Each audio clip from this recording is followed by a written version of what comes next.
Graham Norton, at 62, is the undisputed king of the effortless celebrity interview. For almost 2 decades, he has charmed Hollywood A-listers, musicians, and royalty into revealing their most hilarious and vulnerable stories. He makes it look easy. But behind the laughter and the free-flowing wine, there were nights of absolute agony. Interviews that left him drained, frustrated, and sometimes genuinely chilled. Graham Norton has finally broken his code of polite silence, naming and detailing the celebrity encounters that went dramatically wrong. The tragedy of these nights reveals a crucial truth, that even the most talented host can be rendered helpless when faced with staggering celebrity entitlement or something far, far darker.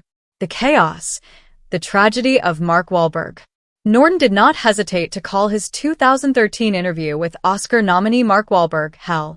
The star was on the show to promote his film Broken City, but according to Norton, whatever the hell was in his system really took hold. This interview became a masterclass in celebrity chaos and disruption. Wahlberg interrupted fellow guests, including Michael Fassbender and Sarah Silverman, preventing them from finishing their stories.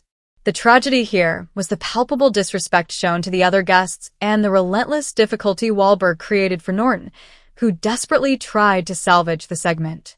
The ultimate indignity came when Norton glanced over to find Wahlberg had simply fallen asleep mid-show. For a host whose reputation relies on smooth, engaging interaction, this complete lack of engagement and professionalism was agonizing. The chilling encounter, the tragedy of Harvey Weinstein.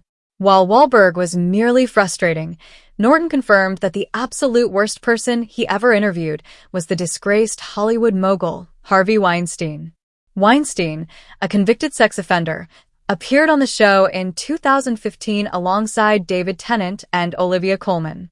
Norton recounted a story of Weinstein trying to bully his way onto a fully booked show, sending aggressive emails demanding a spot.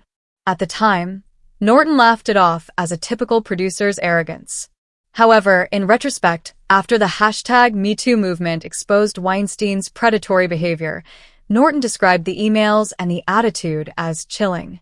The true tragedy of this encounter was the terrifying realization that Norton was briefly laughing at and indulging the behavior of a known predator, an insight that leaves him deeply disturbed to this day.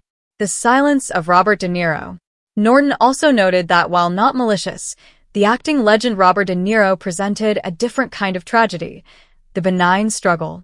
De Niro was often silent, requiring the host to pull conversation from him.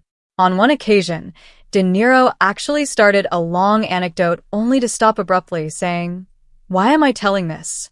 The failure of conversation, the struggle to connect with an unwilling participant, proved to be exhausting, making him a deeply challenging guest. These interviews confirm that Graham Norton's job, despite the glamour, requires constant emotional and intellectual juggling to overcome the chaos, disrespect, and even the chilling reality of his famous guests.